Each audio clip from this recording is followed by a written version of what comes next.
So, okay, I don't have a lot of time, but just one quick thing. I got a delivery on my doorstep the other day, and you know what it was? A phone book. What a waste of paper that is. Why are we still making phone books? Oh, I see confusion on the younger people's faces. Is it a book about phones, Ellen? What is it? Let me explain what a phone book is. Years ago, when we didn't have the internet to search for a phone number or address or cute videos of dogs that say, rah-rah-roo, we had something called a phone book.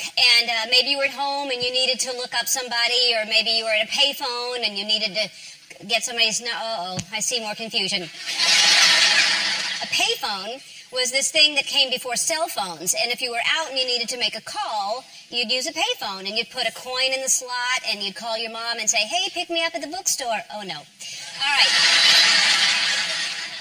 Bookstores were...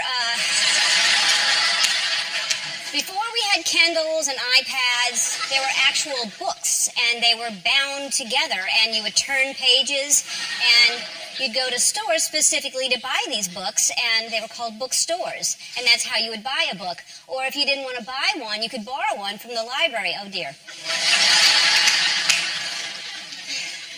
Libraries were big buildings full of these books, and you would search through rows and rows of them, and then you would find the book that you wanted, and you would take it home and read it, you know, for a few days. And then you'd forget to return it, and you'd go to a different library because you didn't want to pay the late fee, you know, like a video store. I don't know how to stop.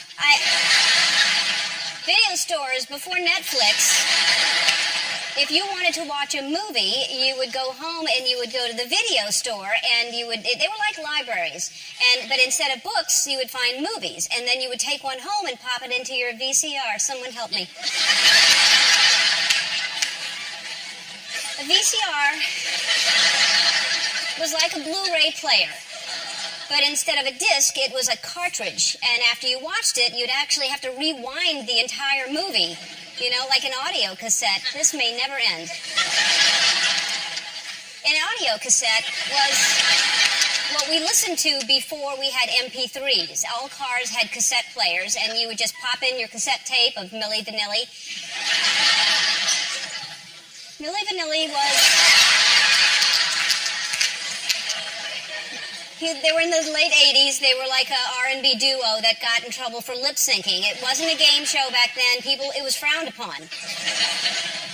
You know what's not frowned upon here, though? Is dancing.